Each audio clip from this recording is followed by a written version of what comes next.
Time is 4:41. For those of you guys who know, our cutoff time is 4:30, but we just had an order for 75 feet of DTF transfers placed by one of our Plus customers, and that means that we have to get this printed, shipped, packaged, and delivered to the customer by tomorrow morning.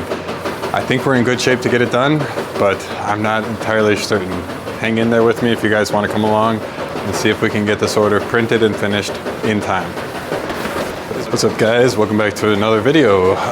Thursday here at the shop, and came in this morning. The relative humidity in the warehouse was 35%. Overnight it dropped real cold here in Houston again. Average temperature I think today was like 50, and well, usually when the temperatures drop, so does the humidity. So I think we are going to be back with the low humidity days here for a little while, but that isn't the problem. We are more prepared than we were the last time. We have one humidifier, two humidifiers, a low baby humidifier, and 3 1/2, quarter, whatever you want to call it, because that little baby guy there. But we are in much better shape than we were the last time that we had this little cold spurt, whatever you want to call it, here in Houston. So I think we're in relatively good shape. The humidity, they've been running all day, so the humidity in the shop is up to 48%. So we're making progress, but it's going to be one of those things where these things have to run for a long period of time to be able to even make a dent in the humidity here, because our warehouse isn't the best like insulation sealed wise, and we also have a couple of DTF printers which are producing heat, which are further lowering the humidity here in the shop. So all of these factors combined, I think we are in alright shape. To be honest, I haven't had any problems with the DTF printer. Nozzle check, let me rephrase that. The nozzles at the beginning of the day, they did give me some trouble. I was having some problems actually with like the white plasticizing around the print head. So that was different and not a problem that I'm used to dealing with. So I got some deplasticizing solution and then tried to take care of all of that and get everything back up and running. So all in all, it probably did take me like 8 to 10 nozzle checks, head cleanings, loadings, that kind of a thing. So we did, if I'm not mistaken, 2 loadings and then like eight head cleanings in between all of that to get it to where we can have a production ready printer. So that is one of the annoyances when it gets cold, but what are you going to do? You can't control the weather, so just got to work around it and deal with it, right? So I'm going to get these guys finished up.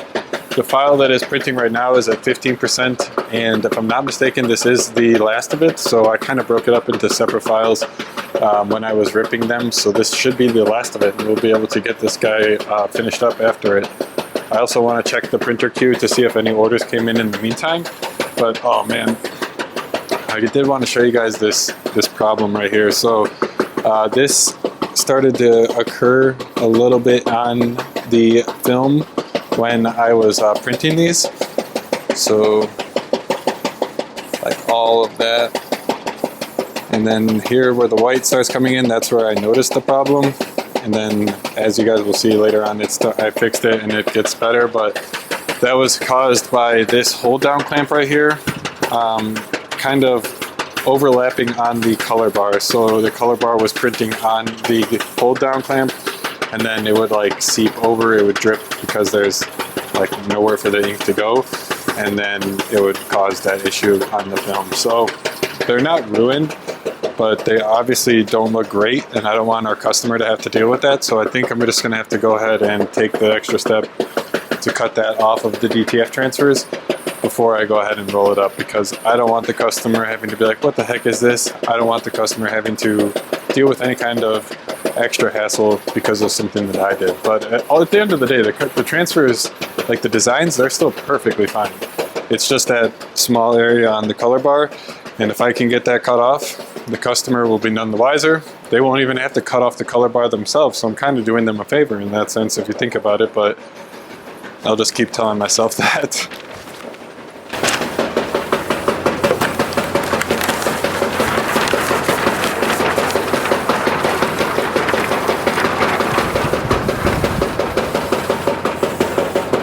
So yeah, I spent a lot of time today really just trying to systematize and get our processes down for DTF. So that those of you guys who have been watching, ultimately you guys know we can bring a production employee in here and we can get Michaela and I off of the line.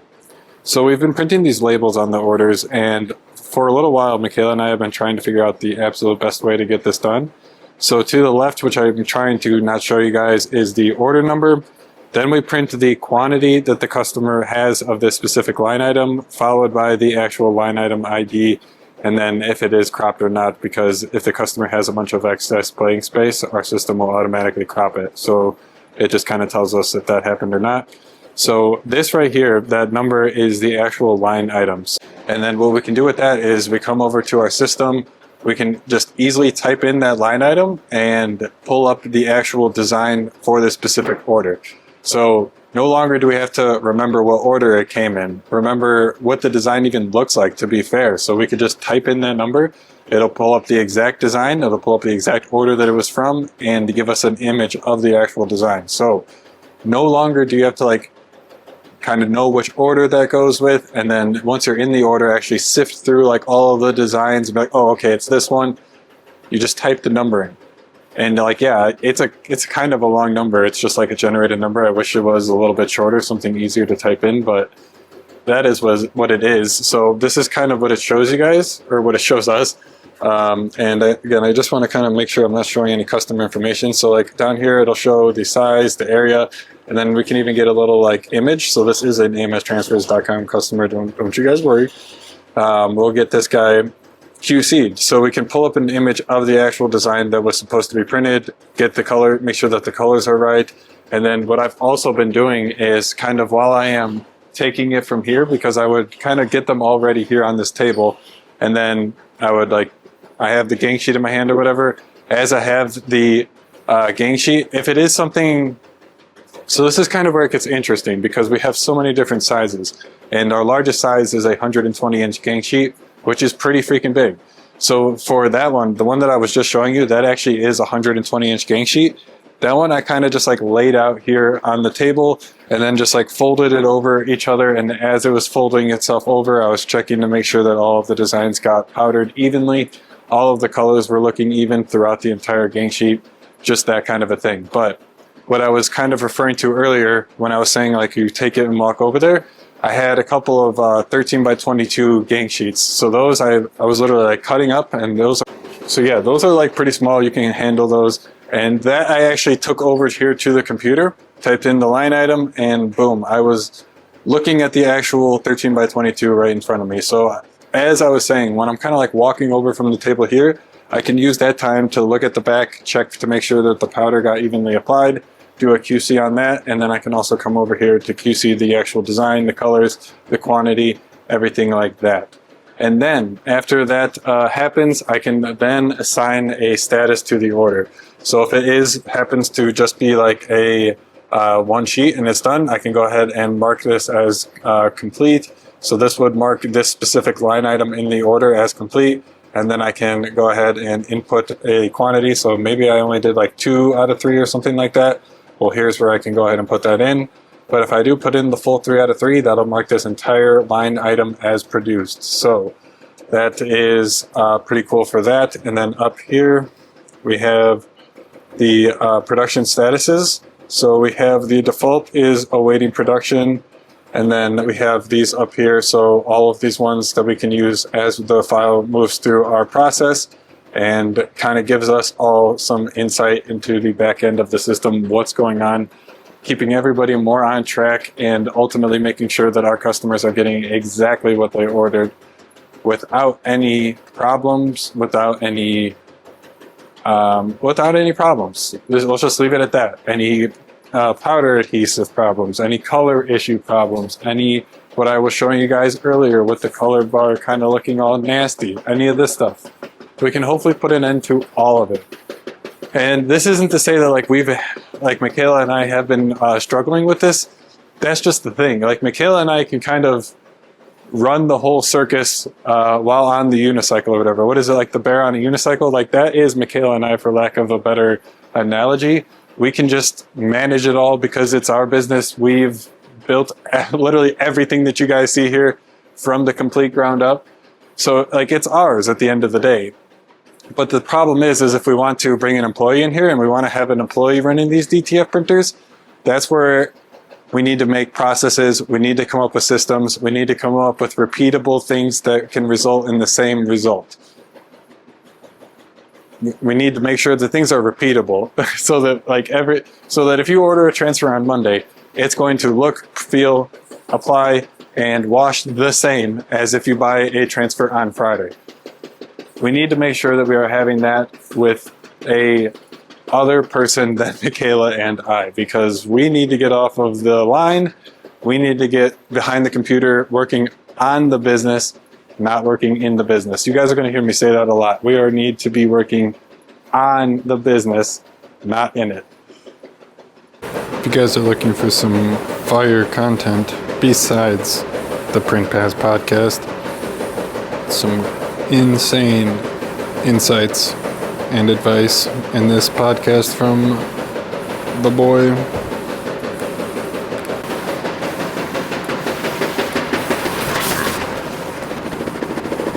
See something? Do you see all of those little small ones? I don't want you guys to actually see too closely so you can read the names, but all of those little ones, like these little guys right here, those are all demos, guys. Let's freaking go. That is right, man. I don't know what it is about that video that I posted. I told you guys, if you guys did miss that video, I posted Monday, I think, where our Facebook ads were not working. I was just doing static images, whatever it is. I switched it to a video where I kind of did a video of all of our DTF printers here and then put some text over it saying reasons you should be signing up for AMS Transfers Plus, and gave them 6 different reasons all around it. I don't know, man. That seems to be working pretty well, if I do say so myself. But what? Hang on here. Just hang in there with me. A little bit of a problem. There were 3 demos scheduled today. One of them showed. That's right. The other 2 did not show. One of them said to reschedule, but the other one just straight up didn't show. Didn't respond to our messages saying, are you running late? Nothing. So that's cool. 2 of them we had yesterday. Those guys didn't show up either. Yeah. It's just super annoying. It's one of those things where, why do you sign up? You signed up yourself. Nobody was on you. Nobody was calling you, harassing you. You did this all yourself. You clicked an ad that you saw on Facebook, Instagram, whatever. Thought that the information was compelling, scrolled all the way down or clicked a button on the website, found a time and a date that worked for you, and then proceeded to fill in all of the information. We don't ask for a trivial amount. It's not easy to sign up for a demo. You have to give us your name, your email, your phone number, and then answer 3 questions. All for you not to show up for your demo. I don't understand.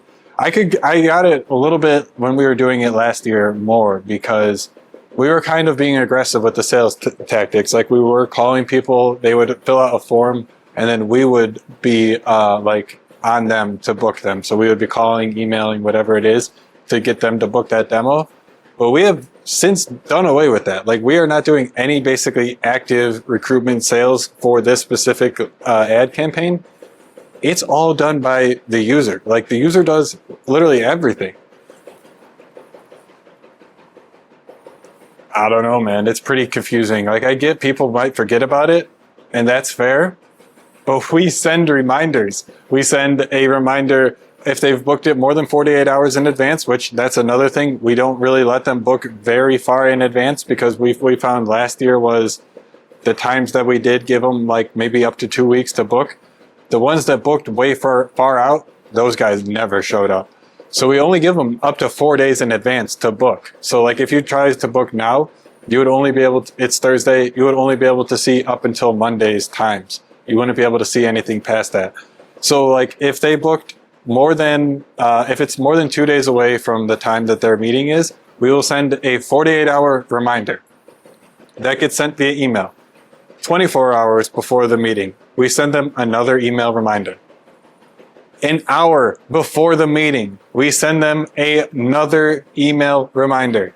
And guys, Keep in mind, in every single one of these emails, there's a little thing at the bottom that says reschedule or cancel. Click this link.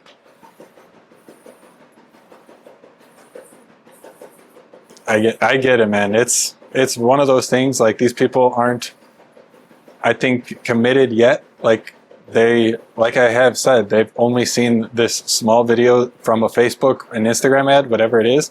So for me to ask them to commit to spending 20 minutes of their day talking about how they could grow or scale their DTF transfer business, like, that's not a small ask. I get it.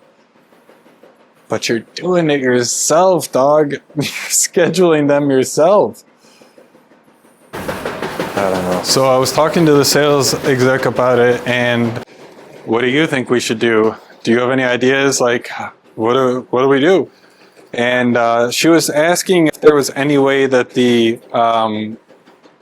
potential client could, the lead, that's the word I was looking for. If there was any way that the lead could confirm the meeting like an hour before. Now, we use HubSpot for our lead pipeline CRM kind of thing. And to my knowledge, HubSpot does not offer that functionality. They don't even really offer like text reminders, which would be great because we're getting their phone number. I think if we could text them, that would really increase the attendance of the meetings, because I get it. People might not be checking their emails. I think people definitely would be more likely to check their phone and respond to a text message. So that's a really good idea. I just don't think that HubSpot has that functionality built in. And that's like kind of where I was thinking we could either do this ourselves, try and find some like third-party solution that could actually do that for us. Or in the meantime, we could just be doing it manually. Like if we see that we have a meeting coming up in an hour, just shoot them over a text. Hey, it's me, Alex from AMS. We're going to be good for that meeting, right? Something just quick and easy. I don't know, man. Because it's a waste. It's a waste of the ad revenue. It's a waste, or the ad, not revenue, I wish. It's a waste of the ad spend, because this person is technically a conversion in Facebook's eyes. Like, Facebook is going to be trying to find more people like this person who no-showed to my demo, because they are a conversion. They got to the right page where it is a conversion in Facebook's eyes. I am basically measuring conversions by if they fill out the form for the meeting. So if they like book a meeting, I'll send them to a following page. And if they get to that page, that's basically what I'm telling Facebook a conversion is. If you guys know any way that I could like tell Facebook that this conversion was lower quality than other conversions based on if they did show up to the demo or not, please let me know in the comments. I would love to do that. That would be super helpful and very, very insightful. But it's just one of those things, I think. And I think as we keep on doing it, we'll get better at it. But for where we are right now, it's just annoying. So I'm going to get these guys, I cut off that bad color bar. I didn't leave myself much room here, so this is going to be pretty tight. I'm going to get this finished up. I'm going to focus on this and not talk to you guys so I don't screw it up. I do not want to have to reprint this. This was a 120-inch game sheet. So yeah, but this is what I was kind of talking about when I had them all like laid out on the table like this. So I could go through all of the designs really nice and easily and just do a quick sanity check to make sure everything got powdered evenly. And then I can, when I'm rolling it up, I'll come through and then I can check the colors on the other side here. So I think this solution is really good for gang sheets.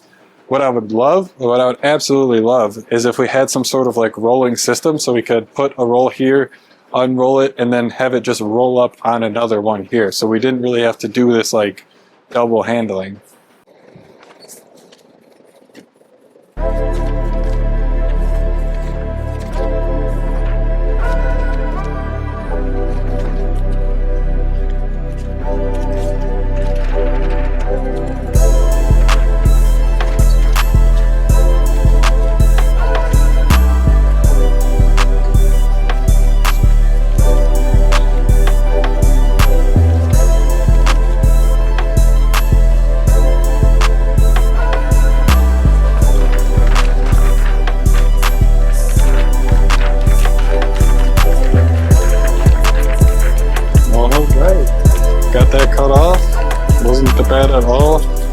like I said, the customer isn't even gonna know that happened because transfers look absolutely phenomenal. This customer has recently started submitting vector artwork.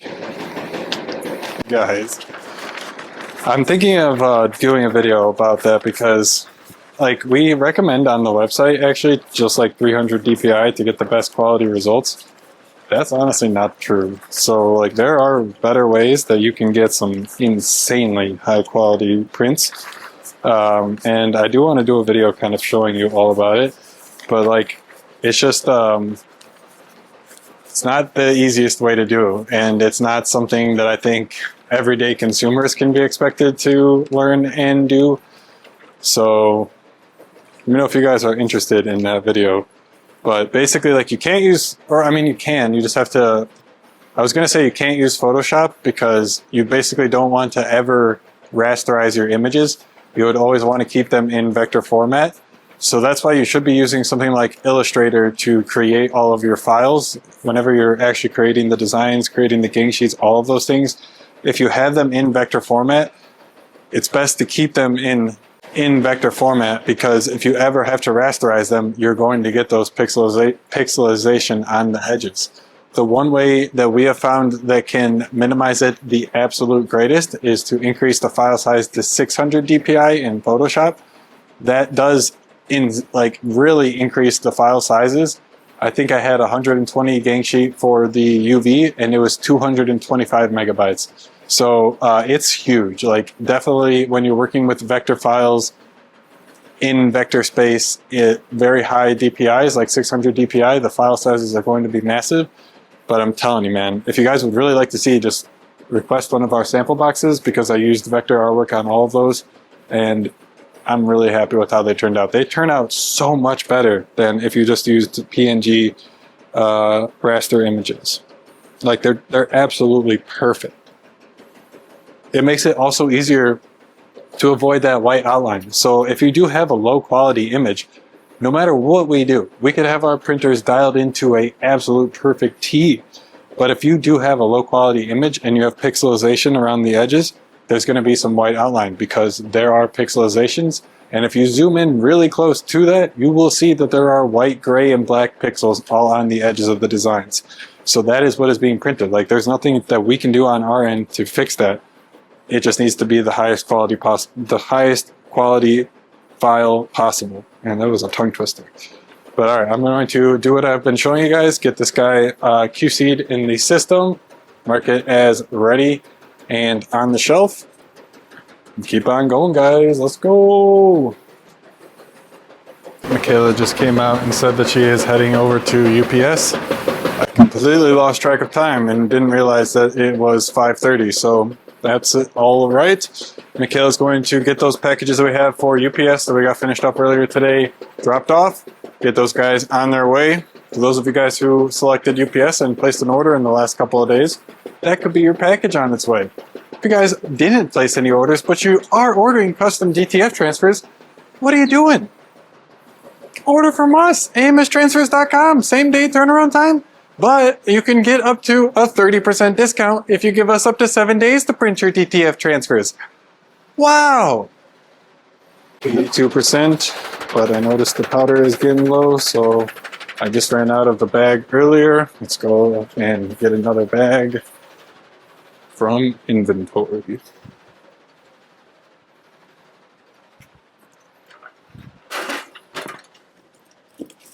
Oh, goodness.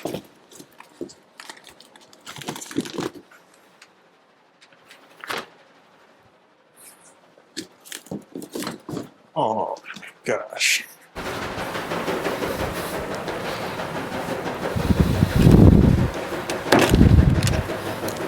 I'm going to take care of this right once and for all.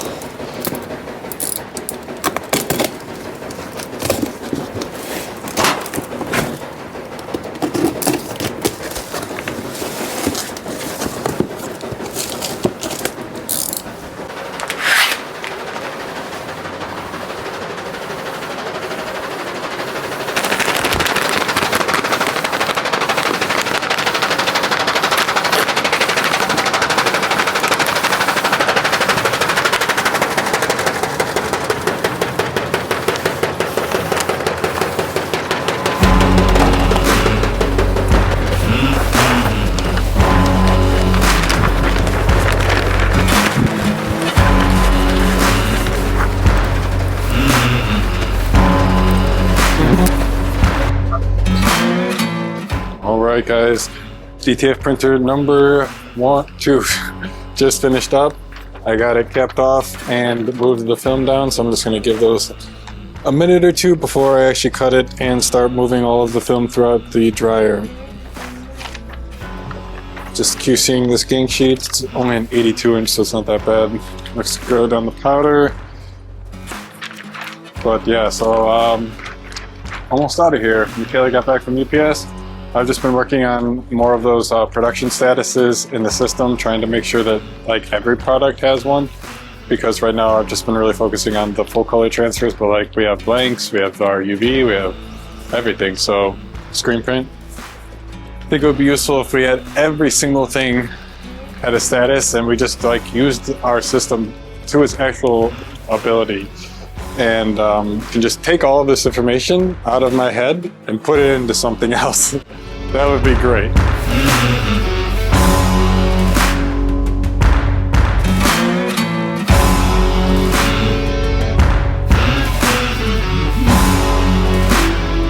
Alright guys, so this is kind of what I was talking about with those 13 by 22s.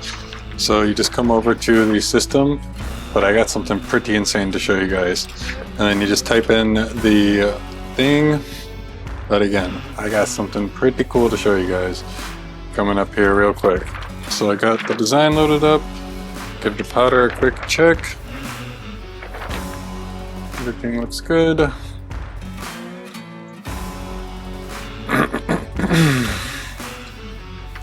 And I will go ahead and roll this up with the order number facing at the bottom here, so that when I do go put it on the shelf, the order number is right there, nice and easy to see. And then Michaela can get this guy shipped and we'll be good to go here. All right, so for the, oh goodness, for the thing that I was telling you guys about. So I tried this little test and printed the barcode. So I just made, so if you have in Digital Factory, you can do print labels, and then you can also do print the name of the job as a barcode, which is what I did. So I took the name of the job, made it the line item, so that when it goes to print the barcode, it's this number right here, which is the line item. So now, when I come over to the system, you just get everything set up. So you just go to the production tab, and I think you do have to have the input on like the item right there. So check this out, guys. Oh goodness. It worked so, oh, there we go. Bada bing, bada boom. Pulls it right up. I wish it went right into there, but I mean, I'll take what I can get, bro. That's pretty freaking good at this point. It's better than typing the number in. It just has to get faster. I don't know if it's that barcode scanner. I think it is a cheap one, or if it's like the way that I printed the barcode. I think I'm going to try it with my phone real quick, but Michaela's waiting on me. I did cap that already. Sorry, I was talking to Michaela. So yeah, we're going to head on out of here for FedEx, get these guys dropped off, and then that'll do it for today. But hopefully you guys got some good information. I feel like today was a good vlog. We got a lot of insightful stuff out there for you guys. Hopefully you guys enjoyed it, learned something, whatever. Leave any comments for things that you guys would like to see me cover in the future. Someone did leave a comment on today's video saying that they want me to show running the film through the dryer and how we connect it up to the top of the printer to save a little bit of film and some money. So I'll show that in tomorrow's video for sure. That was a great comment. If you guys do want to see anything else like that, please let me know. I'll be happy to show it. This guy emailed me today from, I think Canada, because his email was like .ca, but I don't know if that's even true. So, and he was asking for some electrical panel pictures. So I was happy to send them over. If you are watching, hope you guys get that all figured out and those pictures help. Sorry for the delay on that. It did take me like 2 days to send them over to him, and he had to follow up, but I got him over. If you guys do need anything, just feel free to reach out. But thanks for watching, guys. I'll see you in the next video. Check this out.